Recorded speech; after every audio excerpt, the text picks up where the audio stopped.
Explosive teaching and powerful prayer combined. Live with Pastor Sam Adeosun. It's time for PrayerLIfe with Pastor Sam Adeosun. Praise the Lord. Hallelujah. Ẹ jẹ́ á gbàdúrà. Ọlọ́run wa, wá máa yìn orúkọ yín. Ọlọ́run ìfẹ́, Ọlọ́run alágbára. Ọlọ́run tó fẹ́ wa, tó fẹ́ràn wa, Jésù ló ẹ gbà ọpẹ́ wa. Àdúpẹ́ o nítorí pé ìṣeun ìfẹ́ yín ó ń bẹ láàyè. A yìn yín fún àǹfààní tí a tún rí níwájú yín lẹ́ẹ̀kan sí lónìí. Jésù Kristi Olúwa ẹ gbà ọpẹ́ wa. Lórúkọ Jésù níbikíbi tí ẹ ti ń gbọ́ ọ̀rọ̀ mi lónìí, ọwọ́ Ọlọ́run yóò dé ọ̀dọ̀ yín. Mo ní apá Ọlọ́run tó ní agbára, mo ní yóò ṣiṣẹ́ fún yín lónìí. Bí ẹ ti ń pe orúkọ Jésù láì fi ohunkóhun mọ́. Bọ́lọ́run ti ń bẹ tẹ́mi yẹn bẹ láàyè, Ọlọ́run yóò gbọ́ àdúrà yín. Ọlọ́run yóò yà yín lẹ́nu. Mo ní Ọlọ́run yóò yà yín lẹ́nu. Ọlọ́run wo ni mò ń sọ̀rọ̀ ẹ̀? Ọlọ́run Abrahamu, Ọlọ́run Isaki, Ọlọ́run Jacobu, lórúkọ Jésù Kristi yóò dáhùn sí ìbéèrè yín àti ẹ̀bẹ̀ yín. Ògo ni fún Ọlọ́run lókè ọ̀run lónìí. Jésù Kristi Olúwa wa. Àmín. Tọ́ ẹ̀yin ọmọ Ọlọ́run, a máa tún dúpẹ́ fún àǹfààní míì tí Ọlọ́run fún wa lónìí. Ọpẹ́ pé a jẹ́ alààyè. Ìyẹn jẹ́ ọpẹ́ tó ní agbára o.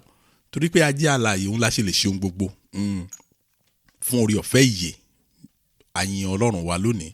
Mo tún dúpẹ́ lọ́wọ́ yín o fún àǹfààní tẹ́yin náà fílẹ̀ àyè tẹ́ fílẹ̀ láti fi gbàdúrà, láti fi ké pe ẹlẹ́dàá yín. Mo gbàdúrà pé ojú ò ní tì yín lẹ́yìn Jésù lórúkọ Jésù. Well, mo ní ìfilọ̀ bíi méjì pàtàkì kan tó wà important gan. Òun náà ni pé òní ọjọ́ kìíní àti fẹ́ lò tán lọ́dọ̀ tí wá ń bì. Bóyá pé ní ọ̀dọ̀ àwọn kan, bóyá àwọn tó wà níbi irú Amẹ́ríkà, Canada, so mo mọ̀ pé a máa ẹ̀ tí lo èní tán rárá, ṣùgbọ́n irú àwa tá wà Nàìjíríà, àwọn tó wà ní Germany, tó wà ní UK, wọ́n á ti fẹ́ lo èní tán. Ṣùgbọ́n èní ẹ̀ náà la bẹ̀rẹ̀ countdown wa fún Fire Conference program wa tí ó máa wáyé ní December 29th to 31st ní ìlú London. You by now, àwọn kan ti yẹ kó rí fídíò wa, kó rí new channel wa, tá pè ní Sam Ologo TV lórí YouTube. Yóò torí láti ilẹ̀ mọ́ lónìí ó ní àti bẹ̀rẹ̀ countdown tiwa lórí new channel tuntun. Mo mẹ́nu bà fẹ́rẹ́ ní ọ̀sẹ̀ tó kọjá nípa new channel yẹn. Yóò nínú fídíò tí a gbé jáde, ìbéèrè wáyé lórí channel yẹn tí a dáhùn. Yóò á wù mí kí ẹ subscribe sórí channel yẹn, kẹ́rẹ̀ tẹ notification bell. Díẹ̀ ni pé a ní máa struggle láti sọ fún yín pé fídíò mi ti wà lórí ẹ̀, torí a ní ọ̀pọ̀lọpọ̀ discussion láti ṣe wọ bá ṣe máa countdown yẹn wọ Fire Conference yẹn gbẹrẹgbẹ lágbára Ọlọ́run. Èkejì náà ni pé lẹ́yìn ìpàdé yìí kẹ́ má bàa wà distracted, àyè wà dáadáa. Lẹ́yìn ìpàdé yìí ẹ jọ̀ọ́ ẹ máa bá wa lọ sí orí website wa ní samologo.com.ng. Yóò kẹ́ lọ búùkù sí tiyín. Ìdí tí a tó fi rí bẹ́ẹ̀ ni pé àwọn welfare committee wa, àyẹn pé a ní committee, so committee yẹn tún wá yan àwọn committee míì lábẹ́ wọn, òyìnbó ń pè ní subcommittee. Welfare ni wọ́n, àwọn ló fi àyè ẹ̀ sílẹ̀ pé wọ́n fẹ́ mọ àwọn táwọn fẹ́ tọ́jú, wọ́n fẹ́ mọ àwọn táwọn fẹ́ pèsè lẹ́dẹ̀. Mí ni wọ́n fẹ́ tẹ̀bà o, mí ni wọ́n fẹ́ ro àmàlà o, ìyẹn kàn mọ́ sọ. Ṣùgbọ́n wọ́n ní àwọn kan kéékèèké láti mú kí wíwá sí ìpàdé yẹn fún àwọn ènìyàn kó rọrùn. Ṣùgbọ́n wọ́n béèrè nọ́mbà lọ́wọ́, báwo mo ti fẹ́ mọ nọ́mbà nígbà tí mi kì í ṣe aníròde olùmọ̀ràn ọkàn. So àwa ò pé ó dáa, ẹ jẹ́ ká tún búùkù sí tiwa ní time. Kò ná wa ní nǹkan kan, kò dẹ̀ pẹ́ rárá, ó yá láti jẹ́ ká ṣe bẹ́ẹ̀. Ẹ lọ sí samologo.com.ng lẹ́yìn ìpàdé yìí. Mi ì fẹ́ ká ṣe nínú prayer yìí, ó lè distract wa. Ṣùgbọ́n lẹ́yìn ìpàdé yìí, ẹ jẹ́ ká lọ síbẹ̀, ká lọ búùkù yẹ seat tá a bá mọ̀ pé a fẹ́ kán bá wa fílẹ̀. Ẹ dákun ẹ sọ fún àwọn ará ilé yín, àwọn ọ̀rẹ́ yín, ó wà important.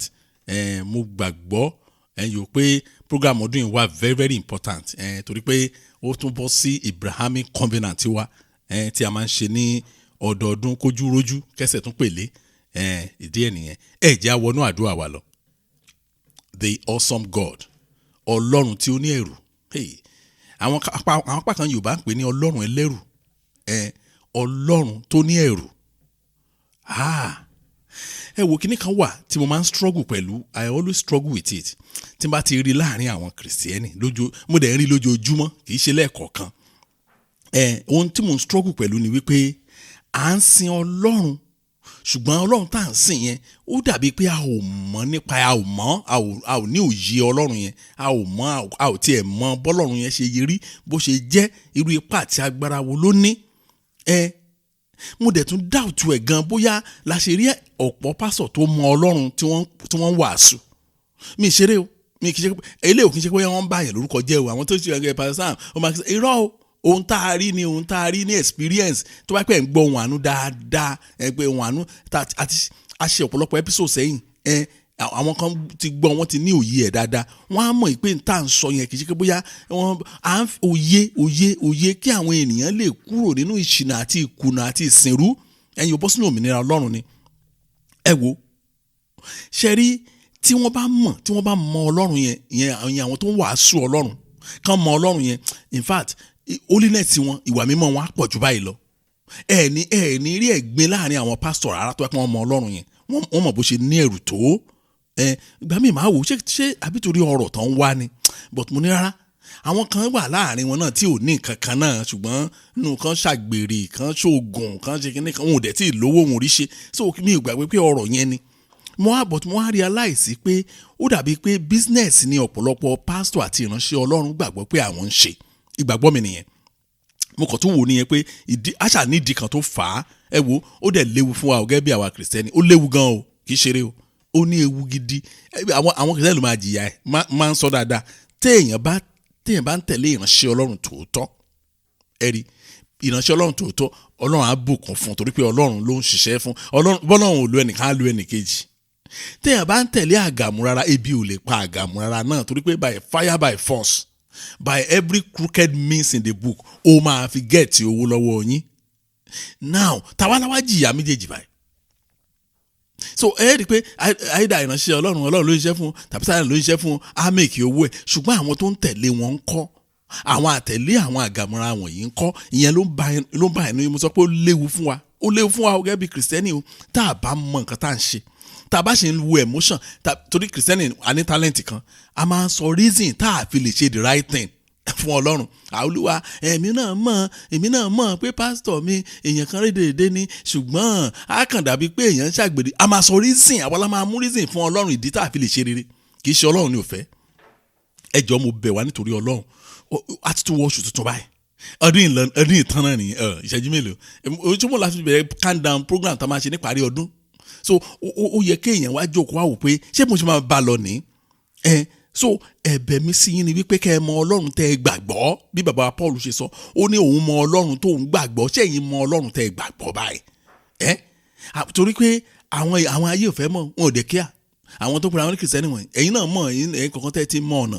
ẹ máa wo àwọn ọ̀rẹ́ yín tẹ́ bá wọn discuss wọ́n mọ̀ pé àwọn ò ṣìnà bọ̀gùn kíá kò sí nǹkan tó kàn wọ́n ẹ wò ó nǹkan bá dì gan o nínú ayé o tó bá ń sọ̀rọ̀ nípa ọlọ́run àti àwọn ènìyàn ṣùgbọ́n nínú póbáàdì tẹ́ bá mọ ọlọ́run tó ní ẹ̀rù oh my god ọlọ́run yóò kàn organize life yẹn ni simple o tó wà ń bẹ̀ nìyẹn nítorí dẹ̀ nílò ẹ̀ láyé ni pé kọ́lọ́run kó organize life ẹ̀ ọ̀rọ̀ tí mo sọ yẹn láfi bẹ̀rẹ̀ àdúrà wa ṣẹ́rí Nehemiah ó gbàdúrà ní ọjọ́ kan ó kàn sọ àṣírí kan fẹ́rẹ́ nínú àdúrà ẹ̀ ni káì mo ní yé ẹ wo àṣírí ńlá ẹ̀ tó mú jáde nínú àdúrà ẹ̀ ṣẹ́rí tẹ́lẹ̀ èmi náà gbàgbọ́ pé tá a bá dórí òkè àdúrà ò ní gbà tá a bá gba àwẹ̀ bíi 50 days àti ìgbà àwẹ̀ tá a bá gba bíríbírí àgbàkú àti ìṣèkínní kan in fact nǹkan tán fi kọ́ wa ní kékeré ni pé wàá gbàwẹ̀ débi pé àti dìde máa ní ẹ́ lára ìgbà ìlọ́lọ́ máa bójú àánú wẹ̀ nǹkan tán fi kọ́ wa nìyẹn ṣùgbọ́n nígbà tí mo ṣe alábàápàdé àdúrà Nehemiah yẹn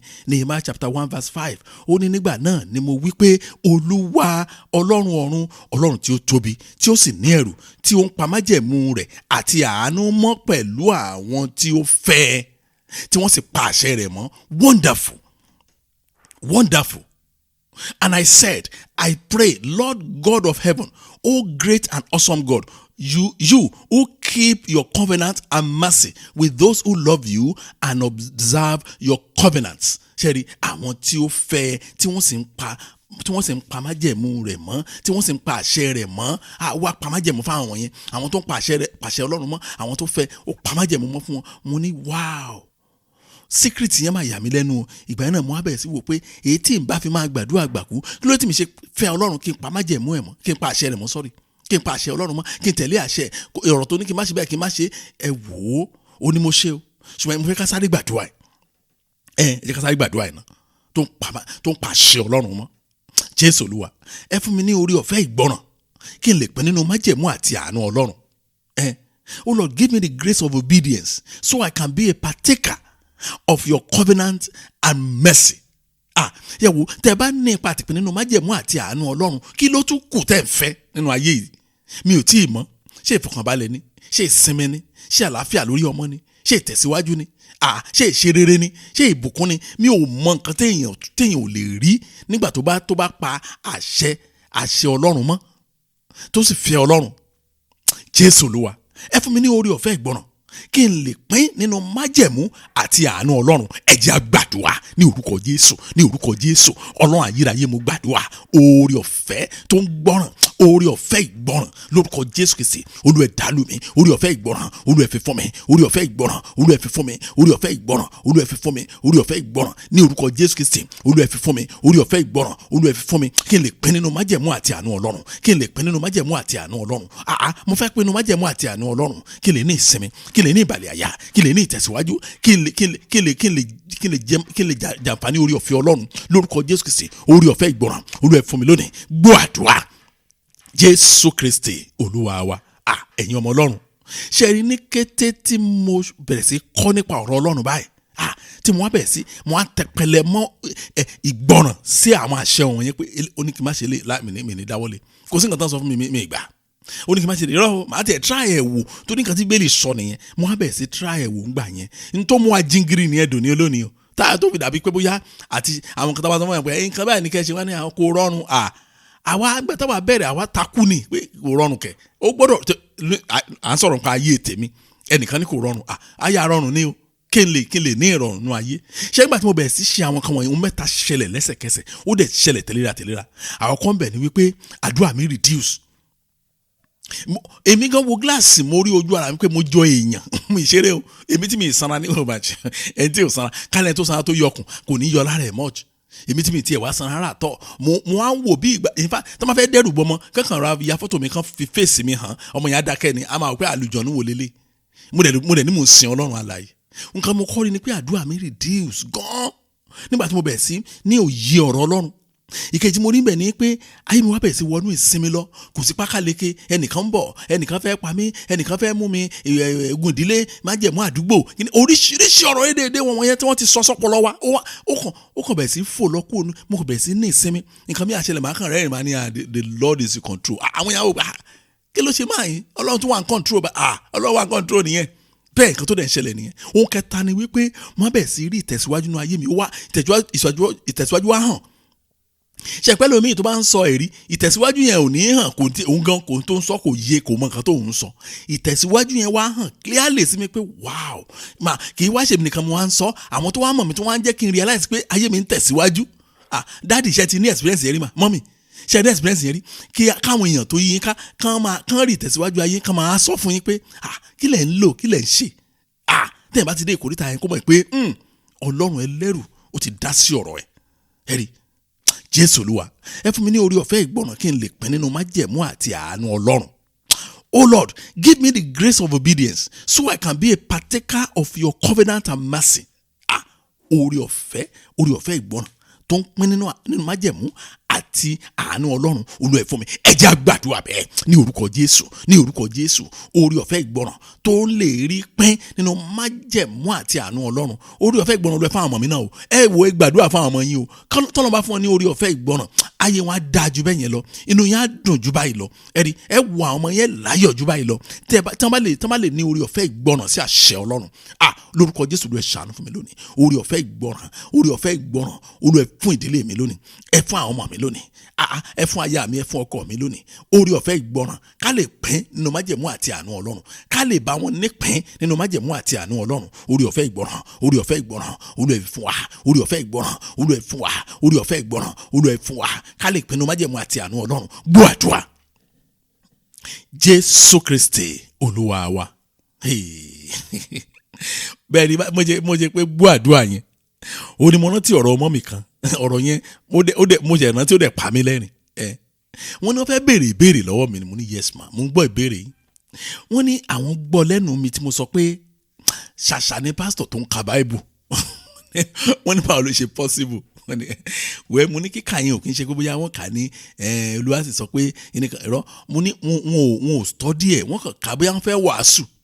Wọ́n wá àwọn ọ̀rọ̀ tán lè lò fún ìwàásù wọ́n máa wá nu Bible yẹn kọ́ ni mo ń sọ. Ṣùgbọ́n kàn ní òye nǹkan tí Bíbélì ń sọ mo ní orí à ṣàṣà ni. Wọ́n wá béèrè pé báwo ló ṣe possible. Mo ní excuse ma tó bá yẹ pé wọ́n ń kà wọ́n kọ́ ẹ̀kọ́ Bíbélì wọ́n dẹ̀ ní òye ẹ̀ wọn ò ní sọ̀rọ̀ bó ṣe ń sọ̀rọ̀ wọn ò dẹ̀ ní hùwà bó ṣe ń hùwà mo ní bẹ́ẹ̀ ni mo sọ fún yín. Wọ́n ní lọ́nà wo mo ní ó simple mo ní ẹ máa wo àwọn local pastors yẹn àtàwọn pastor tí ò tí ì rí ṣe nínú iṣẹ́ ìránṣẹ́ ẹ máa check àdúrà wọn ẹ máa gbọ́ ẹ̀mí àwọn wòlíì náà mo dá pastor kan dúró ní ọdún kan lọ́hùn mo ní ẹ sà kí ni ìtumọ̀ ẹ̀mí àwọn wòlíì kò lè dàárọ̀ yìí kò lè explain fún mi. Ó ní ẹ̀mí táwọn wòlíì níní ó ní àwọn ìránṣẹ́ Ọlọ́run máa ń sọ bẹ́ẹ̀ báwo lè ṣe wá ń sọ nǹkan jáde tẹ́ ẹ̀ mọ̀ túmọ̀ tẹ́ ẹ̀ ń sọ ẹ̀bí tẹ́ ìrú ẹ̀rí láyé mi irú àwọn wò lélẹ̀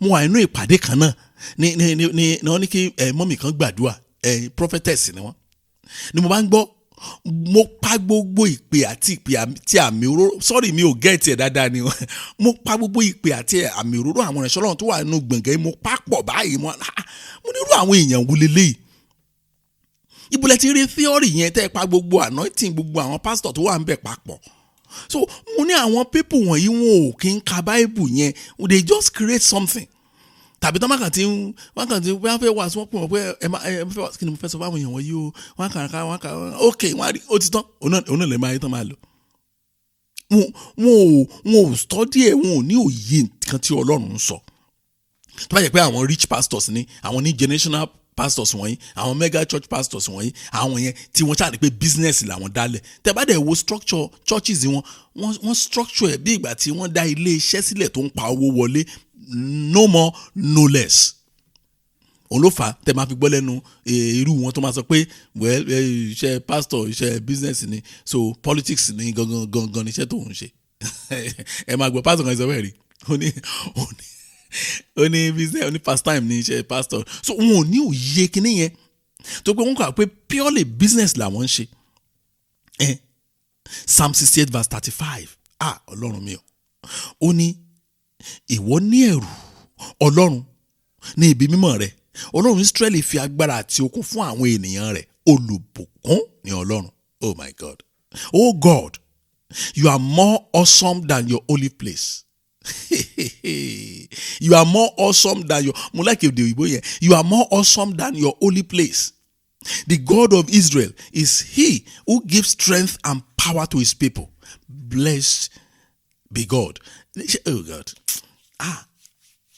Àbákan farabalẹ̀ ka Bíbélì yẹn kárí àwọn agbára àti okun tó farahàn náà ó dàbí ọ̀rọ̀ tí mo sọ fún mọ́mì kan níjẹta mo ní mọ́mì ẹ ti ẹ̀ stop náà ẹ stop ẹ má ka sáàmù mọ́ mo ní tó bá possible ẹ má ka sáàmù rárá torí mi nǹkan mọ̀kan tí màá sọ ìdí ẹ̀ ní pé wọ́n tó má fẹ́ bá mi sọ̀rọ̀ báyìí ẹ sà ni mo ka Psalm 44 mo kà lẹ́ẹ̀méje sínú omi ni mo mú mo ka Psalm 32 mo ka lẹ́ẹ̀mẹ́fà sínú omi mo lọ fi wẹ̀ mo ka Psalm 47 bẹ́ẹ̀ mo fi wọ́n lẹ̀ mo ní mọ́mì ẹ jọ̀ọ́ ẹ má ka sáàmù láíláí ètò ẹ̀ ti ká ètò ilé ò lè help yín torí wọ́n ní nǹkan tán fi kọ́ wọn nìyẹn mo ní how come nínú àwọn àṣírí ńlá àwọn ọ̀rọ̀ agbára tó wà nù sáàmù káàkà fi wẹ̀ nìkan ní oh God ẹjọ́ tẹ́niyẹn bá wá ṣe wòlíì ṣé ó mọ̀ nǹkan kan nípa Ọlọ́run ṣé ó mọ̀ nǹkan kan nípa Bíbélì ọ̀hún ẹ̀rí tí wọ́n bá ní òye ọ̀rọ̀ Ọlọ́run kí wọ́n mọ̀ nípa awesomeness of God nípa ẹ̀rù jẹ̀jẹ̀ Ọlọ́run wọn ò ní máa kan lẹ́jẹ̀ ara wọn rárá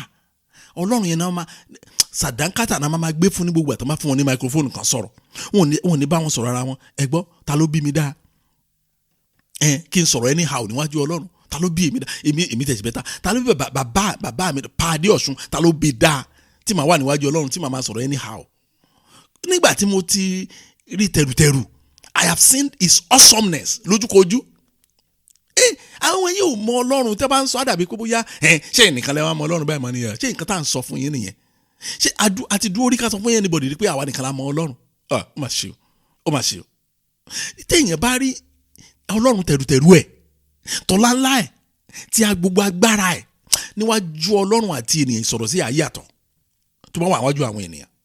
Jésù Olúwa, ẹ̀yin lẹ ń fi agbára àti okun fún àwọn ènìyàn. Ẹ wọ̀ mí lágbára. Màá ṣàlàyé ẹ̀ fún yín, mo kọ́ fẹ́ kẹ́ gbà náà ni. Oh Lord, you give strength and power to the people. Empower me in Jesus. Ẹ ó sọ fún Ọlọ́run pé Ọlọ́run ẹ̀yin ni ẹ ń fi agbára àti okun fún àwọn ènìyàn. Nítorí náà ẹ wọ̀ mí ní agbára. Ẹ̀yin lẹ ń fi agbára àti okun fún àwọn ènìyàn. Ẹ wọ̀ àwọn ọmọ mi ní agbára. Ẹ jẹ́ àgbàdua bẹ́ẹ̀ ní orúkọ Jésù, ní orúkọ Jésù. Ọlọ́run ayérayé o, ẹ̀yin lẹ ń fi agbára àti okun fún àwọn ènìyàn. Olúwa ẹ wọ̀ mí ní agbára, Olúwa ẹ wọ̀ mí lágbára, Olúwa ẹ wọ̀ mí lágbára, Olúwa ẹ wọ̀ mí lágbára. Ẹ̀yin lẹ ń fi agbára àti okun fún àwọn ènìyàn. Nítorí náà Olúwa ẹ wọ̀ mí lágbára, ẹ wọ̀ mí lágbára, ẹ wọ̀ mí lágbára, ẹ wọ̀ mí lágbára ní orúkọ Jésù. Ẹ wọ̀ mí lágbára ní orúkọ Jésù. Ẹ wọ̀ mí lágbára, ẹ wọ̀ àwọn ọmọ mi lágbára, ẹ wọ̀ ìdílé mi lágbára. Akọ mi Olúwa ẹ wọ̀ lágbára, aya mi Olúwa ẹ wọ̀ lágbára, Olúwa ẹ wọ̀ lágbára. Gbọ́ àdúrà. Jésù Kristi Olúwa wa. Tẹ́ bá wòye lé nìyẹn rí pé àlàyé pọ̀ dáadáa. Ìdí ẹ̀ ni pé nígbà ṣàmọ̀ pé mo máa ń sọ mi ìfẹ́ kí èèyàn ṣe program kó wá gbà lẹ́ẹ̀kan kó lóun ti gbàdúrà mi láìkẹ́. Nígbà tẹ́ bá fẹ́ gbà lẹ́ẹ̀kejì òye yín á ti fẹ̀ sí, ìmọ̀ yín á ti pọ̀ sí. Àwọn kó àdúrà kan ó tẹ̀ máa wá fúnra ẹ̀ nígbà míì. Mo bá brother kan sọ̀rọ̀ ní àwọn ọdún kan sẹ́yìn. Mo ní brother mo notice yín ní orí Facebook yín fi picture yín sí mi rí àwòrán yín mi rí rárá lórí Facebook yín, ṣé kò sí? Ẹ wo bọ́dà ìbá sọ pé ó ní àwọn èèyàn ó ní mi mọ̀ wọ́n ní wọ́n máa ń yọ fọ́tò yẹn wọ́n mú lọ sílé babaláwo. Mo sọ reason tẹ́ ẹ fi fọ́tò yín sí orí, ṣé DM lẹ máa ń pè ní àbí DP mi ti ẹ̀ mọ̀ kan mi ìmọ̀ yàtọ̀ méjèèjì. Ẹ ṣeun. Kí ni èwo kí ló fà tẹ́ ẹ fi ṣe bẹ́ẹ̀ sà? Ẹ fẹ́ jẹ́ kí àwọn èèyàn kàn mú fọ́tò yín lọ sílé babaláwo. Mo ní a jẹ́ pé Mr. Nobody ní nìyẹn. Ọ̀rọ̀ yẹn ò yé wọn, wọ́n ní kò yé wọn. Ṣé believe mi ni pé nígbà tó máa tó rí fọ́tò yín kan tó mú orúkọ yín lọ, kan tó mú yín lọ bì kankan, fọ́tò yín náà wá ẹlẹ́jẹ̀ kan. A jẹ́ pé ẹ mọ̀ bá ara bí ṣe ń ṣiṣẹ́. Then tẹ́ bá yẹ pé ẹ ti di somebody, fọ́tò yín ó máa rí mo ló máa ṣe o. Ó dàbí kí president Nàìjíríà kó ló fẹ́ kán mú fọ́tò ń lọ sí ibikíbi. Ẹjọ́ fọ́tò ẹ̀gán wà ní ilé olúkúlùkù, kò sẹ́ tó ní àwọn ọ́fíìsì báyìí máa rí fọ́tò president ń bẹ. Ṣé ẹnìyẹn lè sọ pé kán máa morúkọ ń lọ? Ìṣèdí ká gbàdúrà fún kọ́lọ́n kó wọ̀ wá ní agbára. Wọ́n hide fọ́tò, ta ló sọ fún mi pé fọ́tò nìkan náà ń lò, wọn kì í lo orúkọ. Má ṣe pásítọ̀ àwọn kan wà jẹ́ pé pásítọ̀ wọn ti béèrè orúkọ wọn, tán ti submit orúkọ wọn pásítọ̀ wọn submit orúkọ ìyá wọn pásítọ̀ wọn, orúkọ bàbá wọn, orúkọ àwọn ọmọ wọn, orúkọ àna wọn. Màmá yẹn ní pásítọ̀ wọn ní kò mú orúkọ àwọn àna náà wà kó fi kún léṣù gbàdúrà fún ẹ oníbẹ̀ẹ́ ni mo ní ìyẹn ò yé mi mọ́. Kẹ́rì oh my God, àwọn ẹ̀mí òkùtọ́ pé ojoojúmọ́ náà ń ṣe research wọn. Ṣùgbọ́n tó lọ́ bá wà lágbára wọn ò bí bàbá wọn dá kán gbé sàrà wọn ẹ̀yọ̀ wọn á ní wọ́n gbé kọjá mọ́ṣáláṣí mi ìmọ̀ túmọ̀ ọ̀rọ̀ yẹn mo ṣàmùgbé wọn máa ń sọ àṣàmọ̀ yẹn. Wọn ò lè ṣe mistake yẹn. Ṣé wọ́n lè gbé sàrà wọn lọ sínú ṣọ́ọ̀ṣì gan? Àwọn tí ń gbé lọ àwọn náà ti ń gbé sàrà wọn. Ṣé pásítọ̀ gan ni kí àwọn ọmọ ìjọ lọ ṣe sàrà? Ẹ wo ẹ jẹ́ ká fi yẹn lẹ̀, owó yẹn ò fẹ́ wọ́ọ̀kì mọ́ fáwọn ọmọ Nàìjíríà mọ́ ń sìn. Jésù Olúwa, ẹ̀yin lẹ ń fi agbára àti okun fún àwọn ènìyàn, àtẹ̀mí àtọmọ àtọkọ àtẹ̀bí àtàrà. Olúwa ẹ wọ̀ wá lágbára. Oh Lord, you give strength and power to the people. Empower me and my children. Empower my husband and my empower my wife, as the case may be. Jésù Olúwa, ẹ̀yin lẹ ń fi agbára àti okun fún àwọn ènìyàn, àtẹ̀mí àtọmọ àtọkọ àtaya. Ẹ wọ̀ wá lágbára. Ẹ jẹ́ àgbàdúrà bẹ́ẹ̀ ní orúkọ Jésù, ní orúkọ Jésù. Ọlọ́run ayérayé o, ẹ̀yin lẹ ń fi agbára fún àwọn ènìyàn, ẹ̀yin lẹ ń fi okun fún àwọn ènìyàn, àtẹ̀mí àtọmọ. Olúwa ẹ wọ̀ lágbára, àtẹ̀mí àtaya. Olúwa ẹ wọ̀ lágbára, àtẹ̀mí àtọmọ. Olúwa ẹ wọ̀. Bẹ́ẹ̀ ṣe máa tẹra máa dúà yẹn nìyẹn. Tó bá pé ìyàwó ní àtẹ̀mí àtọmọ, Olúwa ẹ wọ̀ lágbára, àtẹ̀mí àtọkọ. Olúwa ẹ wọ̀. Tó bá pé ọkọ ní àtẹ̀mí àtọmọ, Olúwa ẹ wọ̀ lágbára, àtẹ̀mí àtaya. Olúwa ẹ wọ̀ lágbára. Ẹ bẹ̀rẹ̀ sí tẹnumọ́, ẹ bẹ̀bẹ̀ kí Ọlọ́run kó wọ̀nyí fún agbára rẹ̀. Ìgbà yẹn lẹ mọ̀ pé agbára Ọlọ́run kì í ṣe kèrémí. Ó yẹ máa gbàdúà, gbọ́ àdúà. Jésù Kristi Olúwa wa. Ẹ dákun, àwọn mélòó nínú wa ẹyọ ní olófi ẹ̀rù Ọlọ́run hàn lójoojúmọ́. That is tí wọ́n ń dárúkọ bí Ọlọ́run ṣe tóbi tó, tí wọ́n ń ṣàlàyé tóbi agbára Ọlọ́run fún Ọlọ́run fúnra ẹ̀. Abẹ́mọ̀ kó wà important ni pé ó yẹ ká jẹ́ kí Ọlọ́run mọ̀ pé Ọlọ́run alágbára ni.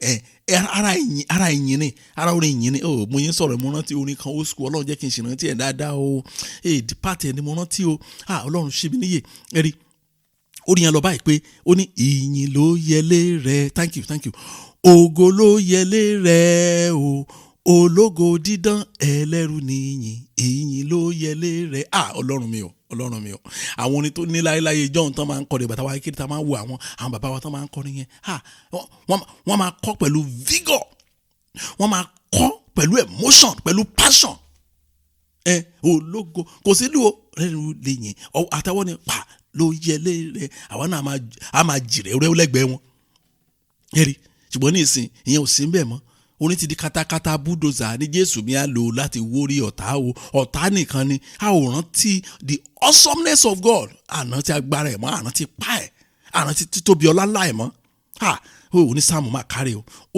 ó ní say to God ó ní ẹ wí fún Ọlọ́run pé oh my God say to God say it to God how awesome are your works. Through the greatness of your power, your enemies shall submit themselves to you. Oh my God. Say to ìyẹn ọ̀rọ̀ yẹn ló tírìlì mí bẹ́ẹ̀ ó ní say to ẹ wí fún Ọlọ́run. Ẹ gbọ́ ṣé ká tó lanu wa ká tó sọ̀rọ̀ ṣọ́lọ́run ọmọ kan tó wà lọ́kàn wa ni ṣùgbọ́n ó máa ń wà tírìlì tá a bá sọ fún Bíbélì Yorùbá yẹn ó ní ẹ wí fún Ọlọ́run pé ìwọ tí o ní ẹ̀rù tó nínú iṣẹ́ rẹ̀ nípa ọ̀pọ̀ agbára rẹ ní àwọn ọ̀tá rẹ yóò forí balẹ̀ fún ọ. Oh my God ọ̀rọ̀ yẹn máa ń mú inú Ọlọ́run dùn ni pé nígbà tá a bá mọ rírì agbára ẹ̀ torí pé Ọlọ́run rí i pé kò rọrùn fún wa láti mọ títóbi òun ṣùgbọ́n tá a bá ní ìṣíníyè yẹn ká mọ títóbi agbára Ọlọ́run ó máa ń tì lọ́rùn pé wow so àwọn yìí náà notice ó máa ṣe o àwọn kìrìsìtẹ́nì wọ́n máa rọ̀ bára wọn no wonder máa ń wò tipẹ́tipẹ́ kí ló kàn fà á tó jẹ́ pé à ń sin Ọlọ́run alágbára ṣùgbọ́n ọ̀lẹ ni gbogbo kìrìsìtẹ́nì kí ló fà á ọkùnrin lẹ́jì ẹ̀ ni ò mọ̀ ni Jésù Olúwa mo wí pé gbogbo àwọn ọ̀tá mi ọ̀tá Ọlọ́run ni wọ́n nítorí náà gbogbo àwọn tó ń gbé ara wọn kalẹ̀ bí ọ̀tá mi ẹ bọ́ sábẹ́ ìtẹríba lórúkọ Jésù Ọlọ́run mi o ṣé gbàdúrà yìí ó dùn ju all my enemy die kí náà fẹ́ kú fún kí ló fẹ́ pa wọ́n fún ayé mọ́dára kò sí Bíbélì ò ní ká pa wọ́n kán rí ìṣe rere wa yẹn gangan ní ẹkún àti ìbànújẹ́ wọn títí láéláé kán wá sábẹ́ ìtẹríba kán máa wà báyìí kán máa ṣeré báyìí kán wà powerless èmi máa ń sọ̀rọ̀ ẹ̀mú ní mi ní kí ọ̀tá má pààyàn ṣùgbọ́n kó gbégbá ẹ̀ lọ síbi tó jìnnà rí kò ní agbègbè mi ní kán máa mú yàn sí o but no tó bá ti dé territory báyìí ó dáná nìyẹn ẹ̀rí oh Lord I say all my enemies are God's enemies therefore those who set themselves as my enemy you are locked into submission in Jesus name you are locked into submission wọ́n tì wọ́n mọ́ ìtẹríba wọ́n tì wọ́n pamọ́ ni forever nìyẹn Jésù Olúwa mo wí pé gbogbo àwọn ọ̀tá mi ọ̀tá Ọlọ́run ni nítorí náà gbogbo àwọn tó gbé ara wọn kalẹ̀ bí ọ̀tá mi gbogbo àwọn tó gbé ara wọn kalẹ̀ gẹ́gẹ́ bí ọ̀tá àwọn ọmọ mi mo pàṣẹ pé ẹ bọ́ sábẹ́ ìtẹríba Ọlọ́run lórúkọ Jésù ẹ jẹ́ a gbàdúrà ní orúkọ Jésù mo mà wí pé gbogbo ọ̀tá mi pátá gbogbo ọ̀tá àwọn ọmọ mi ọ̀tá Ọlọ́run ni wọ́n o nítorí náà ó yá láti òní lọ tabari ọkùnrin obìnrin ọmọdé àgbà tó gbéra wọn kalẹ̀ gẹ́gẹ́ bí ọ̀tá mi tó gbéra wọn kalẹ̀ gẹ́gẹ́ bí ọ̀tá àwọn ọmọ mi ó yá ẹ wọnú ìtẹríba lọ báyìí ẹ bọ́ sínú ìtẹríba lójijì ẹ bọ́ sínú ìtẹríba ẹ ò lè gbé orí sókè mọ́ ẹ bọ́ sínú ìtẹríba gbọ́ àdúrà Jésù Kristi Olúwa wa ẹ rí i pé àdúrà yẹn mo ti ń try láti short ẹ díẹ̀ ni pé a ní ọ̀pọ̀lọpọ̀ àdúrà tá a fẹ́ gbà a dẹ̀ fẹ́ fíìsì ẹ̀ sí àárín àkókò tá a ní nínú program yìí ó mú ọ̀kìn wá kù sí èmi àti yín lọ́wọ́ mélòó la lè lò ìgbà mélòó la lè padà síbẹ̀ ká lọ gbà á ó wà important gan ká tó bọ́ ká tó di ọ̀sẹ̀ mi ṣe ìtàn kan wà tí mo sọ rí mi ò mọ̀ bẹ́ẹ̀ ti gbọ́ mà dáàdì mi ò bẹ́ẹ̀ ti gbọ́ story rí ó ti pẹ́ gan o so mo màá ti sọ ná mo wà sure pé mo ti sọ bá a ṣe ń gbàdúrà ẹ̀ ni mo tó padà rántí pé Ọlọ́run mi o Ọlọ́run tó lẹ́rù fúnra ẹ̀ mo rántí ní láyé ìgbà yẹn lọ́hùn mo ṣiṣẹ́ ìránṣẹ́ ní chọ́ọ̀chì wa kan ní wọ́n transfer mi lọ sí abúlé kan abúlé níbẹ̀ yẹn is a small town kì í ṣe ìlú tó tóbi ó pẹ́ kí n tó wọ ìlú yẹn ó pẹ́ díẹ̀ ń lọ bí aago 8:30 ẹ̀rí ó dẹ̀ rẹ̀ mí tó wọ́n dọ̀pù wà lọ́nà wẹ́ kàn lè kálagala mo ṣe débẹ̀ báyìí ẹ̀rí church yẹn òkèlè ló wà òkèlè ló wà wọ́n dẹ̀ mú mi lọ yàrá kan wà ní òkèlè yẹn wọ́n ṣe bẹ́ẹ̀dì síbẹ̀ wọ́n ti ṣe everything lẹ́ẹ̀dẹ̀ mi mo kàn bọ́ sórí bẹ́ẹ̀dì kíákíá ni mo kàn Jésù Olúwa dúpẹ́ lọ́wọ́ yín fún ìrìn àjò Jésù Olúwa àmín ṣé mo ẹ ti yẹ kó yé yín mi ò kí tàn àmì jẹ́ o mi ò kí mi ní tàn yín kò possible torí mi ní tàn àmì àwọn ìgbà kan wà tó yẹ kó máa rẹ̀ yàn débi pé Jésù Kristi Olúwa wa olùẹ̀gbọ́ olùẹ̀gbà olùẹ̀ṣeun èyàn ètè fẹ́ round up kó má lọ sùn nínú àdúrà mi ò kí ń sùn nínú àdúrà kò possible ṣùgbọ́n tí máa ń pò ti rẹ̀ mí jù mi kì í pẹ́ lórí àdúrà yẹn kí n má lọ force nǹkan tí mi ò like bó ṣe rí lálẹ́ ọjọ́ yẹn nìyẹn Jésù Olúwa àmín mo dẹ̀ bọ́ sórí bẹ́ẹ̀dì ní nǹkan bí aago kan òru ó ti kọjá ó ti lọ bí tòtù àfi kókókókókó kàgàgbàgbà lẹ́nu ilẹ̀kùn ṣọ́ọ̀ṣì ó ti ibi tí mo ti ń gbọ́ kókó yẹn ó ti jìnnà jù tí mo ti sùn lọ́tí màá ti kọjá fíléèjì wa gan màá ti fẹ́ tẹ̀lé àwọn bàbá ọlọ́dẹ lóko ibi ní nǹkan ti ń dùn mo á ṣílẹ̀kùn yàrá yẹn mo bọ́ sínú from church mo á lọ sẹ́nu ilẹ̀kùn kíta nìyẹn mo á gbóhùn màmá tó jẹ́ landlady lẹ́yìn àwọn olè mi ní pásítọ̀ ẹjọ́ ṣílẹ̀kùn n bá ṣílẹ̀kùn àwọn bá rí màmá kan tẹ̀lé màmá yẹn ní sista kan náà tẹ̀lé wọn sista yẹn ẹ pẹ̀lẹ́ máa ṣé kò sí àwọn ọlọ́mọ yín ni ó kàn ṣàìdé sọ kọ́tọ̀kọ́tọ̀ lóru ni ó kàn jí wọn ló jí ní ìsìn ó ṣe kọ́tọ̀kọ́tọ̀ ó yá sista máa bọ̀ ló dẹ̀ wá jókòó ó dẹ̀ jókòó wọ́n dẹ̀ lọ́mọ yín sọ kọ́tọ̀kọ́tọ̀ báyìí mo ní kí ló dé sista wọ́n lẹ̀ sọ kọ́tọ̀kọ́tọ̀ kí ló ṣẹlẹ̀ ó lẹ́yìn náà ni àwọn yẹn bẹ́ẹ̀ ni gbogbo yẹn ṣe wà ní ẹ ó lẹ́yìn náà ni mo ní èmi náà ni èmi ó ní ẹ ó ti rí mi rí ni ẹ ó ní rárá báwo mo ṣe wá jẹ́ èmi náà ni ó ní wọ́n ti announce ẹ̀ níjọ́ Sunday pé wọ́n fẹ́ gbé pastor wá torí wọ́n ṣe dá church yẹn lẹ́ni wọ́n fẹ́ gbé pastor wá so wọ́n á sọ fún wọn pé kò ń lọ meet ẹni pastor tó máa gbé yẹn kò ń lọ test ẹ̀ wò ẹ̀yọ́ kò wá jíṣẹ́ padà mo ní ṣe màmá torí màmá yẹn ni ó coordinate church yẹn kémi tó débẹ̀ ó ní ara mo ní níbo ó lọ àwọn ọ̀gá òun ní ibo níbi iṣẹ́ tó ń ṣe ó ní ara school òun lọ àwọn ọ̀gá ṣé ọ̀gá school yẹn ó ní ara ó ti yé mi kíákíá àwọn NRC gbogbo okay mo ní wọ́n wá sọ pé kó wá pàdé mi ó níyẹn kó wá kí mi ó níyẹn okay now kí ló wá ṣẹlẹ̀ onígbà tó ń bọ̀ ó ní ṣàdédé ní ọkùnrin kan níbi stamp ó ní ẹ wá wò bẹ̀ màmá ẹ̀ tiẹ̀ fẹ́ gbá ìpapọ̀ ẹ̀gbà mẹ́rẹ́ fílẹ̀ náà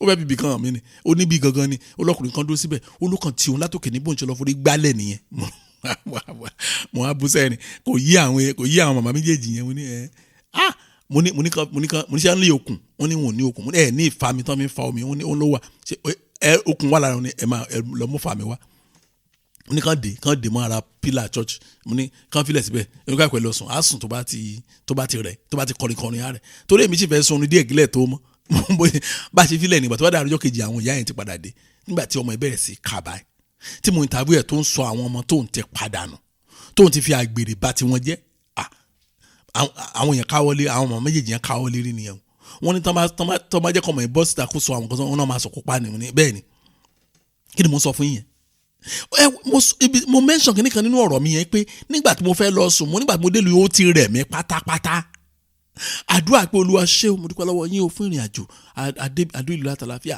àdè meet àwọn ọmọ Ọlọ́run wọ́n dẹ̀ kí wá dáadáa ṣe wọn Jésù Olúwa mi mo lọ sùn tèmi mi rò bí àdúrà ẹ̀ wọ 2 minutes mo lọ sùn tèmi ara ìtú ẹ̀ mo sọ fún yín pé obedience yín ìgbọràn yín sí àṣẹ Ọlọ́run àti fífẹ́ Ọlọ́run yẹn ibẹ̀ ni agbára yín wà ẹ fi iṣẹ́ yòókù lẹ̀ fún Ọlọ́run kò sí nǹkan tó kàn yín pé àwọn ọ̀tá ológun adẹ̀ǹkan lójoojúmọ́ ológun lólúwa ológun ẹ̀yin lẹ sọ pé ológun lólúwa kí ló wá mú yín sọ pé ìjọ ológun lẹ fẹ́ máa lọ ìjọ àwọn tó àdáde ẹnìkan sọ pé onídàdí ẹ̀ ń pé mo lógun so ológun ó sì gbà pé ológun náà mọ́mí ẹ̀ sì gbà pé ẹ̀ lógun dáàdì ẹ̀ ti ń tẹnumọ́ ọ̀rọ̀ ogun Ọlọ́run jẹ́ òun pa yín o ẹ̀ẹ́dúrà tèmi fún yín nìyẹn ẹgbọ́n ti bẹ́ẹ̀ lè sọ ni ó ní ẹ sọ fún Ọlọ́run pé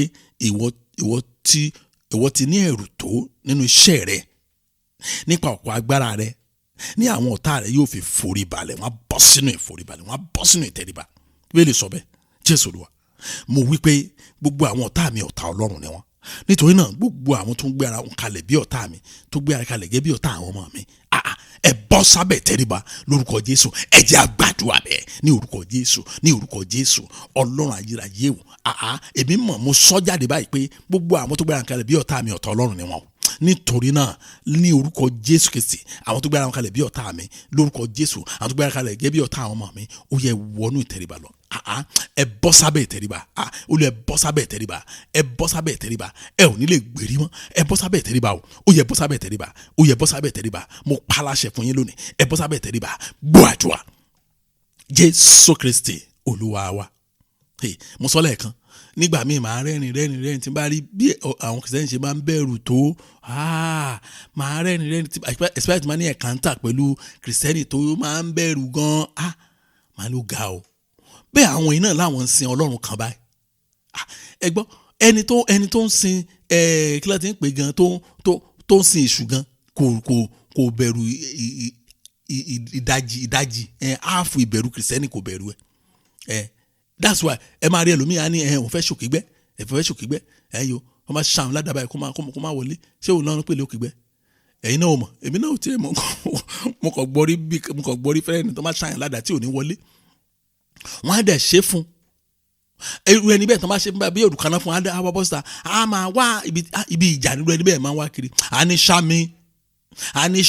ṣámi ìwọ wo nígbà tó jẹ́ pé ó ní ìgboyà oh my God Kristiẹni irú àwọn yìí oh God kì í ṣẹ̀bi wá ṣá àwọn arábí tó fẹ́ jẹun lára wa ẹ̀rù náà mú wá bá wa lójoojúmọ́ mo rí ẹ̀jẹ̀ wọn ò rí nǹkan gidi rí ọ̀nà ò dá o kò ọ̀nà ò dá lójú wọn lójoojúmọ́ ni kò sí jọ́ tọ̀nà dá mi ò gbọ́ lẹ́nu wọn kò sí àlàáfíà fún yín o ibi ni o lójoojúmọ́ torí wọ́n mọ̀ pé nínú mímú ìbẹ̀rù bá ọkàn yín òní owó wọn wà mo ní mọ́mì kí ló dé tẹ́ fi ń sọ tóun yín dẹ̀ ń gbọ̀n báyìí tóun yín gbọ̀n burúkú kí ló ṣẹlẹ̀ wọ́n lọ́kàn wọn ní pé obìnrin kan lé kiri mo ní obìnrin kan lé ọkọ yín kiri àbẹ́ ọkọ yín lé obìnrin kiri ṣé obìnrin ló lé ọkọ yín àbọ̀kọ yín ló lé kiri ọkọ yín wà nílé ara obìnrin kan wà lé kiri wọ́n ní òun náà ní nǹkan táwọn míì nìyẹn wọ́n ní ẹ sọ pé ọkọ yín ló ń ṣàgbèrè báyìí ẹ má kí ló wá ṣẹlẹ̀ wọ́n láwọn wá lọ sí ṣọ́ọ̀bù obìnrin yẹn àwọn lọ wọ́ọ̀nù ẹ̀ àwọn lọ bàjá kí ló wá ṣẹlẹ̀ wọ́n ní obìnrin wọn sọ pé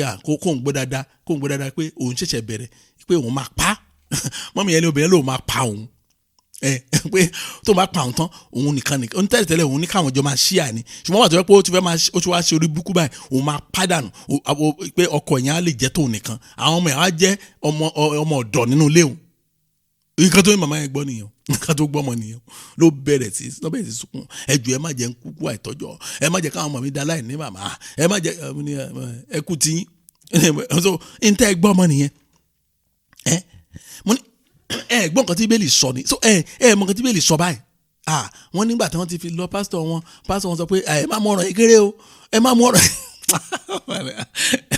yẹn kéré o torí pé ẹnìkan ń ṣàgbèrè pẹ̀lú ọkọ yìí wọ́n lọ máa pa yín so pásítọ̀ yẹn ní ẹ má mú ọ̀rọ̀ yẹn kéré o àjẹpọ̀ nǹkan ò gbádùn ó ti síkì tipẹ́ ẹ lè má mọ̀ nítorí pé àwọn àìsàn kan wà jẹ́ pé kì í ṣò nípa tara ayé mi o Kristiẹni nígbà tí ìwé Deuteronomy chapter 7 verse 21 tó ní you shall not be terrified of them for the Lord your God the great and awesome God is among you oh my God ó dàbẹ̀ tó ní loaded submachine gun wọ́n gbé submachine gun fún ó dẹ̀ wà loaded ẹnìkan wá mú ọ̀bẹ ó lò máa pa ó wá ń sá ṣe ẹ ló crazy mo gbà pẹ̀lú yóò crazy náà tó tọ́ ó gbọ́dọ̀ crazy ni kó tó lè mú a loaded submachine gun dání tó gbé dání báyìí ẹnìkan mú ọ̀bẹ ó lò máa fi gún pa ó wá ń sá lọ ẹ̀rù bà ẹ má gbọ̀n jìnnìjìnnì nítorí wọn èdè Yorùbá yìí ni mò ń sọ yẹn o ẹ má gbọ̀n jìnnìjìnnì nítorí wọn nítorí pé Olúwa Ọlọ́run yín tí ó wà láàrin yín Ọlọ́run alágbára ni àti Ọlọ́run tí ó ní ẹ̀rù lọ́pọ̀lọpọ̀ mo dojúkọ gbogbo agbára tó ń halẹ̀ mọ́ mi pé Ọlọ́run ẹlẹ́rù ó ti gba ìjà mi jà lórúkọ Jésù I confront all powers threatening my life that the awesome God is fighting my battle in Jesus name. Ẹ gbọ́dọ̀ máa sọ̀rọ̀ tàṣẹ o ẹ̀rí kẹ́ tó rí ìṣẹ́gun tẹ́ ẹ bá kọ́ láti máa sọ̀rọ̀ tàṣẹ kẹ́ tó ẹ lè rí ìṣẹ́gun ṣùgbọ́n o kẹ́ tó wá máa sọ̀rọ̀ tàṣẹ ó yẹ kí ẹ kọ ẹ̀ṣẹ̀ sílẹ̀ o ó yẹ kẹ́ máa tẹ̀lé òfin àti ìlànà Ọlọ́run ẹ rí i pé tẹ́ bá ti wá ń ṣe yẹn tẹ́ bá sọ̀rọ̀ tàṣẹ mo fi dá yín lójú pé wọn ò bí in fact ẹni tó lò ní agbára òkun tó máa confront yín wọn ò tí ì bí yet wọn ò tí ì sí láyé ẹ gbà mo sọ fún yín, ìrírí ni mo ń sọ fún yín o, kì í ṣe pé àkàn wàásù o, ìrírí tiwa lèmi ń lò fún yín o. Ó dẹ̀ wù mí kẹ́ ẹ gbèrú ìgbé ayé bẹ́ẹ̀, ìgbà ẹlẹ́mọ̀ pé Ọlọ́run ó ní agbára lóòótọ́ àti ẹlẹ́rù nìyí. Mo dojúkọ gbogbo agbára tó ń halẹ̀ mọ́ mi pé Ọlọ́run ẹlẹ́rù ti gba ìjà mi jà. Ẹ kàn sọ bẹ́ẹ̀ lásán, mi ní kẹ́ ẹ ṣépè fún wọn, ẹ kàn sọ pé bí àwọn ò mọ̀ tẹ́lẹ̀ pé ẹ gbọ́ o, Ọlọ́run ẹlẹ́rù ti gba ìjà mi jà. Mo dojúkọ yín lónìí, èmi náà dojúkọ yín lónìí. Ẹ ti ń halẹ̀ tipẹ́, ẹ ti ń dojúkọ mi tipẹ́, èmi fúnra mi dojúkọ yín lónìí. Mo sì wí fún yín pé Ọlọ́run ẹlẹ́rù ó ti gba ìjà mi jà. Ẹ jẹ́ á gbàdúrà bẹ́ẹ̀ ní orúkọ Jésù, ní orúkọ Jésù. Ọlọ́run ayérayé, mo gbàdúrà, mo dojúkọ gbogbo agbára tó ń halẹ̀ mọ́ mi pé Ọlọ́run ẹlẹ́rù ó ti gba ìjà mi jà, ó ti gba ìjà àwọn ọmọ mi jà, ó ti gba ìjà ìdílé mi jà. Gbogbo agbára tó ń halẹ̀ mọ́ mi, ẹ gbọ́ ọ̀rọ̀ Olúwa. Ọlọ́run ẹlẹ́rù ti gba ìjà mi jà ní orúkọ Jésù Kristi. Ọlọ́run tó lẹ́rù òun ni mo ń sìn, Ọlọ́run tó lẹ́rù òun ni mo pè lórí ọ̀rọ̀ ayé mi. Gbogbo agbára tó ń halẹ̀ mọ́ mi, Ọlọ́run ẹlẹ́rù ti gba ìjà mi jà. Gbogbo agbára tó ń halẹ̀ mọ́ mi, Ọlọ́run ẹlẹ́rù ti gba ìjà àwọn ọmọ mi jà. Àti bọ́ lónìí, àtẹ̀síwájú lónìí, ẹsẹ̀ wa múlẹ̀ lónìí. Lórúkọ Jésù Kristi, a rí ìṣerere lónìí. Àánú Ọlọ́run ṣiṣẹ́ fún wa, orí ọ̀fẹ́ Ọlọ́run jẹ́ tiwa. Gbogbo agbára tó ń halẹ̀ mọ́ mi, ẹ gbọ́ ọ̀rọ̀ Olúwa, ẹ gbọ́ ọ̀rọ̀ Olúwa. Ọlọ́run ẹlẹ́rù ó ti gba ìjà wa jà. Gbọ́ àdúrà. Jésù Kristi Olúwa wa. Ìdí mo fi ń sáré nínú àdúrà mi yẹn, òun gangan ìkórìtà yẹn la dé. Ó ní wípé announcement tí mo ní fún yín ni wípé ariwo kan sì kù tó yẹ kí èmi àti yín pa kí ọdún yìí tó parí. Mọ̀ tán pé ní ariwo ni noise. Ariwo yẹn gbọ́dọ̀ loud débi pé gbogbo èèyàn ní gbogbo àgbáyé ló gbọ́dọ̀ gbọ́. So system tá máa fi wá pariwo yẹn ni wípé ẹgbọ́n téèyàn bá fẹ́ pariwo gbogbo èèyàn tó wà ní àgbáyé kó gbọ́, ṣé kó lọ sí CNN? No, kò fẹ́ tó bá máa ṣe dáadáa á lọ sí online. Á lọ sí online. Á kéde yẹn, gbogbo èèyàn máa ní access sí káàkiri àgbáyé, gbogbo èèyàn ló máa ní access pé mi dẹ̀ fẹ́ kẹ́ miss out o. Kí ni ariwo yẹn? Psalm 66 verse 5 ni. Èèyàn invitation tó ní agbára ni. Tẹ́ bá ní kẹ́ print yẹ kò ní kálíjà, kò ní jálíjà kó. Ẹ gbọ́dọ̀ ṣe lórí online ní so that gbogbo èèyàn tó wà ní social media yẹn á rí. Gbogbo àwọn èèyàn tó bá mọ̀ nípa internet ó máa rí. So Ọlọ́run ló ṣe léèfẹ́ ni. Bíbélì sọ pé come and see the works of God. He is awesome in his doing towards the sons of men. Ẹ wá wo ohun tí Ọlọ́run ṣe. Ariwo tẹ fẹ́ pa nìyẹn. Ẹ fẹ́ pariwo invite àwọn yẹn pé ẹ wá wo ohun tí Ọlọ́run ṣe o, because ẹ lè dá nìkan gbé mọ́. Ẹ rí àwọn ọmọlẹ́yìn Jésù ni. Nígbà tí Jésù ní kán ju àwọn wọn síbí, ìgbà tí ìyanu dé, nígbà tí iṣẹ́ ìyanu bẹ̀rẹ̀ láàrin àwọn ènìyàn. Ọlọ́run ayérayé o. Wọ́n fi gbé ta ní. Ẹ máa bọ̀ ẹ wá help wa o, torí kán bá lose gbogbo àwọn ìbùkún wọn. Tọ́lọ́run bá bùkún yẹn dé stage kan, ẹ need èrò láti help yín. Ẹ gbà mú ìsọ̀wé. Mọ́mì, ṣọ́ọ̀bù yín yẹn, tọ́lọ́run bá dá yín lóhùn, ọwọ́ apá yín ò ní ká. Kì í ṣe pé àdúrà ni, apá yín ò ní ká rárá. Tó yẹ pé ẹ gbà ẹ̀ tá gbálẹ̀. Ètò ẹ pé ẹ̀yin lẹ máa débẹ̀ gbálẹ̀. Ẹ̀yin lẹ máa débẹ̀ ṣe oúnjẹ, ẹ̀yin lẹ máa débẹ̀ tó igbá, ẹ̀yin lẹ máa ṣe everything. Ẹ máa bẹ èèyàn láti máa bá yín mú kọ̀ọ̀kan dání. Bẹ́ẹ̀ ni mo sọ fún yín. Ìkan tá à ń sọ gan ni. Ẹ wá wo ohun tí Ọlọ́run ṣe. Psalm 66 verse 5. Iṣẹ́ rẹ̀ tí ó ní ẹ̀rù sí àwọn ọmọ ènìyàn. Ọlọ́run mi o. Ẹ wá wo ìyanu tí Ọlọ́run ṣe.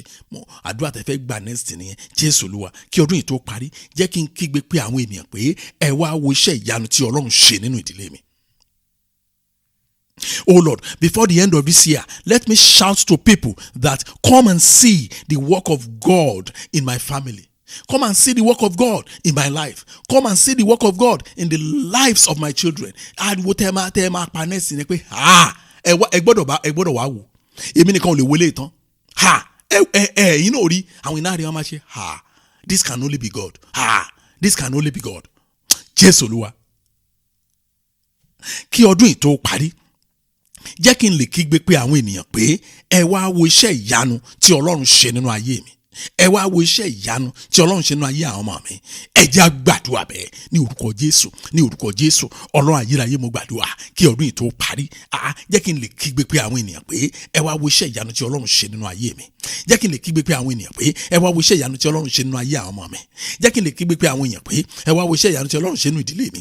Olúwa, kí ọdún tó parí, Olúwa, jẹ́ kí n lè pé àwọn ènìyàn fún iṣẹ́ ìyanu tẹ́ ṣe. Jẹ́ kí n lè kígbe pé àwọn ènìyàn fún iṣẹ́ ìyanu tí ẹ ṣe lórúkọ Jésù Kristi. Kí ọdún yìí tó parí, Olúwa, ṣàánú fún mi, Olúwa, ṣàánú fún mi. Jẹ́ n lè kígbe pé àwọn ènìyàn fún iṣẹ́ ìyanu tẹ́ ṣe. Olúwa, ṣàánú, Olúwa, ṣàánú, Olúwa, ṣàánú, Olúwa, ṣàánú. Gbọ́ àdúrà Jésù Kristi Olúwa wa. Ẹ wo mọ́mí, ṣé ń gbọ́rọ̀ mi? Daddy, ẹ listen carefully sọ̀rọ̀ tí mo fẹ́ sọ yìí. Èyí ni on the first, àti bọ́ second by, mo sorry, àti bọ́ second by. Ṣé pé first lọ bẹ́yìn? So tẹ́ bá calculate ọjọ́ tó wà nínú ọdún ìbá ó ti dín one nínú àdúrà yìí láti dín. Kí ni yẹn ń try láti sọ fún wa?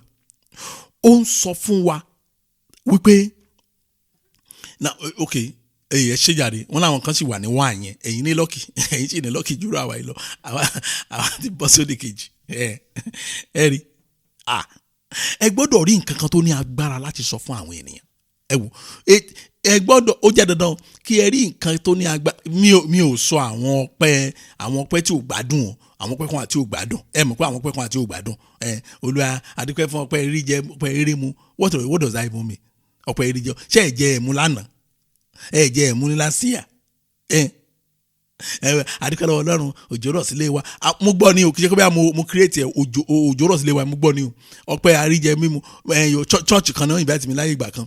Wọ́n wá ní Thanksgiving time, testimony time. Somehow mo ṣàgbọ́ time làwọn náà fi ṣe. Mo wá bèèrè lọ pásọ̀, mo ní ṣe every Sunday lẹ́ ń ṣe, wọ́n níbẹ̀ ni wọ́n fàyè lẹ̀. No, ẹni tí Ọlọ́run bá ṣe kan nínú ayé ẹ̀, òun ló yẹ kó jáde wá. Mo ní Ọlọ́run ò ṣe nǹkan tó lágbára ni lèèyàn ṣe sọ pé tí Ọlọ́run bá ya èèyàn lẹ́nu, a máa sọ, kò ní dákẹ́ mọ́, a sọ àwọn èèyàn. Làwọn èrò náà jáde. Mo ní Ọlọ́run, mo ṣe bẹ́ẹ̀ ní jáde, mo ní Ọlọ́run máa ṣe wọn. So Ọlọ́run tún ṣe nǹkan lọ́rọ̀ sẹ́ lẹ́yìn àkọ́kọ́ bá sọ̀rọ̀, Ọlọ́run dúpẹ́ ọpẹ́ rí jẹ, ọpẹ́ rí mu. Mo ní what is this? Ọpẹ́ rí jẹ, ọpẹ́ rí mu. Lẹ́ẹ̀kejì bá jáde Ọlọ́run dúpẹ́ pé òjò rọ̀ sílé wa, òjò rọ̀ sí ilé yín. Ṣé pàtó òjò rọ̀ sí ilé yín yẹn báyìí, òtútù wa mú ilé yín náà, àbí kí ló wá ṣẹlẹ̀? Àfìgbà tí mo tún gbọ́, wọ́n tún wá sọ ẹnìkan kan tún bọ́ sáré wọn ni, ó dà pé a máa tó the 10th or the 11th person tó máa tún sọ̀rọ̀. Ó ní àwọn aládùúgbò nǹkan, ó ló fún oníṣu. Olóhùn dúpẹ́ pé iṣu ta lóko ẹ̀ dáadáa, olófi ṣẹ́kù tó fi wá fún un. Mo ní mi ò gbọ́dọ̀ pẹ́ bí àwọn èèyàn máa ń wẹ̀ pé kí ló, torí gbà tá a bá lọ bì kan, àwọn tèmi àti wọn bá jẹ, òun ò ní garanti pé a máa bá wọn jórí ọ̀fẹ́. Òótọ́ ni, kò sí garanti pé a máa bá wọn jórí ọ̀fẹ́ pé kí ni gbogbo eléyìí. Aládùúgbò ẹ fún ẹ níṣu, tí aládùúgbò ẹ sọ fún ẹ ní pé iṣu òun ta dáadáa lọ́dún yìí, ó wá fún ẹ nínú ìwọ wá ń dúpẹ́ ní ṣọ́ọ̀ṣì pé aládùúgbò ẹ fún ẹ níṣu pé iṣu tiẹ̀ ta. Mi mọ̀ wíwọ́n fọ́ọ̀nì sẹ́yìn bọ̀, ó fọ́ọ̀nì sí mi gan o. Mo á sọ nǹkan tí àwọn ènìyàn fúnra wọn á tó bá ti sọ ẹ̀rí ẹ̀ tán, wọ́n á láti sọ fún ẹ pé this thing that happened, it can only be God. N tó ṣẹlẹ̀ sí ẹ yìí, Ọlọ́run nìkan ni o. Ọwọ́ ènìyàn ò lè síbẹ̀ láyé, ọwọ́ Ọlọ́run nìkan ló lè ṣerú nǹkan tó ń ṣàlàyé. N tá à ń sọ nìyẹn. Come and see the work of God. It's awesome in his doing towards the sons of men. Psalm 66 verse 5 nìyẹn. A sọ fún Ọlọ́run lẹ́ẹ̀kan sí, àtẹnumọ́ Jésù Olúwa. Kí ọdún yìí tó parí, ẹ jẹ́ kí n lè kígbe pé àwọn ènìyàn pé ẹ wá wo iṣẹ́ ìyanu tí Ọlọ́run ṣe nínú ìdílé mi. Ẹ jẹ́ á gbàdúrà bẹ́ẹ̀ ní orúkọ Jésù, ní orúkọ Jésù. Ọlọ́run ayérayé, mo gbàdúrà kí ọdún yìí tó parí, ẹ jẹ́ n lè kígbe pé àwọn ènìyàn pé ẹ wá wo iṣẹ́ ìyanu tí Ọlọ́run ṣe. Ẹ wá wo iṣẹ́ ìyanu tí Ọlọ́run ṣe nínú ayé mi, nínú iṣẹ́ ìránṣẹ́ mi, nínú ìdílé mi, nínú ayé aya mi, nínú ayé àwọn ọmọ mi. Kí ọdún yìí tó parí, Olúwa, ẹ jẹ́ kí n lè sọ fún àwọn ènìyàn, kí n sọ ẹ̀rí ńlá, kí n kígbe sọ ẹ̀rí tèmi náà wípé ẹ wá wo ohun tí Ọlọ́run ṣe o, ẹ wá wo ìyanu tó ṣe nínú ayé wa. Lórúkọ Jésù Olúwa, orí ọ̀fẹ́ bẹ́ẹ̀, Olúwa ẹ fún mi, Olúwa ẹ ṣàánú fún mi lónìí, Olúwa ẹ ṣàánú fún mi lónìí, Olúwa ẹ ṣàánú fún mi lónìí. Kí ọdún yìí tó parí, lórúkọ Jésù Kristi, ẹ jẹ́ n lè kígbe pé àwọn ènìyàn kí wọ́n wo iṣẹ́ ìyanu tí Ọlọ́run ṣe. Olúwa ẹ ṣàánú fún mi, Olúwa ẹ ràn mí lọ́wọ́, Olúwa ẹ ràn mí lọ́wọ́. Gbọ́ àdúrà Jésù Kristi Olúwa wa. Ẹ já wọnú àdúrà nù wa lọ, ẹ já wọnú àdúrà nù wa lọ. Ó tán náà nìyẹn. Bẹ́ẹ̀ ni mo sọ fún ẹ, ó ti tán náà nìyẹn. Eléyìí báyìí téèyàn bá ń gba eléyìí, ẹyọ kí àṣẹbí tó dé ẹ̀yìn ọmọ Ọlọ́run. Ọlọ́run mi o, á tún rí ọlọ́run ní ọ̀nà ìyàtọ̀ á tún bẹ̀ sí fògo fún ẹja wọnú àdúrà nù wà lọ. Ibi yìí láti máa ń béèrè nǹkan lọ́wọ́ ọlọ́run. Kí lẹ fẹ́ kí ọlọ́run kó ṣe fún yín, kí lẹ fẹ́ kí ọlọ́run kó ṣe fún yín gangan. Ó yẹ bẹ̀ sí gbàdúrà, ó yẹ bẹ̀ sí gbàdúrà. Tẹ́ ẹ̀ bá ti bá wa gbà tẹ́lẹ̀ rí, a máa ń change posture wa o. Bóyá ìdùnnú látàárọ̀ ni ẹ lè kúnlẹ̀, bóyá kúnlẹ̀ látàárọ̀ ni ẹ lè jókòó, bóyá jókòó látàárọ̀ ni ẹ lè máa rìn. Ebi láti máa ń change posture wa, ṣùgbọ́n a máa ń gbàdúrà, a máa ń béèrè, a máa ń ṣìpẹ̀, a máa ń bẹ̀bẹ̀ kọ́lọ́run kó ṣàánú. Ó yẹ máa gbàdúrà, àdúrà nù la pè é, ẹ máa gbàdúrà, ó yẹ máa gbàdúrà. Ẹni kọ́lọ́run kó ṣe ẹ máa fi lé ọlọ́run lọ́wọ́. Àìmọye àwọn èèyàn ló ti sọ ẹ̀rí o nípasẹ̀ àdúrà nù yìí, tí wọ́n ti sọ ẹ̀rí ńláńlá ni o, pé nígbà tí wọ́n ní tẹ́ pé àdúrà àánú bẹ́ẹ̀ la àwọn bẹ́ẹ̀ sì sọ fún ọlọ́run, àwọn bẹ́ẹ̀ sì tẹnumọ́ mọ́ ni ọlọ́run dẹ̀ ṣe ọlọ́run àṣetìyín náà. Ẹ ní ìgbàgbọ́ pé ọlọ́run ti ṣètìyín náà. Ó yẹ máa gbàdúrà, ó yẹ máa gbàdúrà, gbọ́ àdúrà ní orúkọ Jésù Kristi Olúwa wa. Ẹ jẹ́ á gbàdúrà. Ọlọ́run wa yìn orúkọ yín lẹ́ẹ̀kan sí fún àǹfààní ńlá tẹ̀ fún wa, orí ọ̀fẹ́ ńlá tẹ̀ fún wa. Olúwa ẹ gbà ọpẹ́ wa, Olúwa ẹ gbà ìyìn wa. Mo gbàdúrà fún yín bọ́lọ́run wa ti ń bẹ tẹ́mi ẹ̀ ń bẹ láàyè, agbára wà láàyè ọlọ́run yóò ṣiṣẹ́ fún yín. Mo gbàdúrà fún yín pé títóbi agbára ọlọ́run yóò ṣiṣẹ́ fún yín. Mo gbàdúrà fún yín pé gbogbo ipá àti agbára ọlọ́run tí ọlọ́run fi ń jẹ́ ẹlẹ́rù níyìn lórúkọ Jésù yóò lò fún ìṣerere yín. Bọ́lọ́run ti bẹ tẹ́mi ẹ̀ bẹ láàyè, ẹ̀rí ló máa tẹ̀lé àdúrà yìí, àmúni ẹ̀rí tẹ̀lé àdúrà yìí. Láàárín àwọn ètò ọlọ́run ti yà sọ́tọ̀ pé nínú àdúrà yìí òun ti bùkún wọn lórúkọ Jésù. Ọlọ́run kà yín mọ́ wọn, àánú rẹ̀ yóò ṣiṣẹ́ fún yín. Mo ní àánú ọlọ́run yóò ṣiṣẹ́ fún yín, mo ní àánú ọlọ́run yóò ṣiṣẹ́ fún yín. Nígbà tí àánú ọlọ́run bá ṣiṣẹ́ fún yín, àánú rẹ̀ á fà yín yọ láàárín ọ̀gọ̀rọ̀ ènìyàn, á sì ṣe yín ní oore. Bẹ́ẹ̀ ni ó ṣe lórúkọ Jésù. Ògo ni fọ́lọ́run lókè ọ̀run ní orúkọ Jésù Kristi Olúwa wa. Àmín. Jẹ́ kí ìrọ̀fẹ́ Jésù Kristi Olúwa wa, ìfẹ́ mọ́ ti ọlọ́run dàpọ̀ tẹ̀ mọ́ kó máa bá wa lọ. Kọ́lọ́run kó ṣàánú fún wa. Mọ́mì, ní orúkọ Jésù Kristi ẹ ó rí àánú gbà nínú àdúrà yìí. Dádì, ní orúkọ Jésù Kristi ẹ ó rí àánú gbà nínú àdúrà yìí. Ìdílé yín lórúkọ Jésù yóò rí àánú gbà. Ọlọ́run yóò fi yín ṣe point of contact fún gbogbo ìdílé yín pátá lórúkọ Jésù Kristi. Ẹ jàǹfààní àánú ọlọ́run. Ògo ni fún Ọlọ́run lókè ọ̀run ní orúkọ Jésù Kristi Olúwa wa. Àmín. Praise the Lord. Hallelujah. Thank you and God bless you.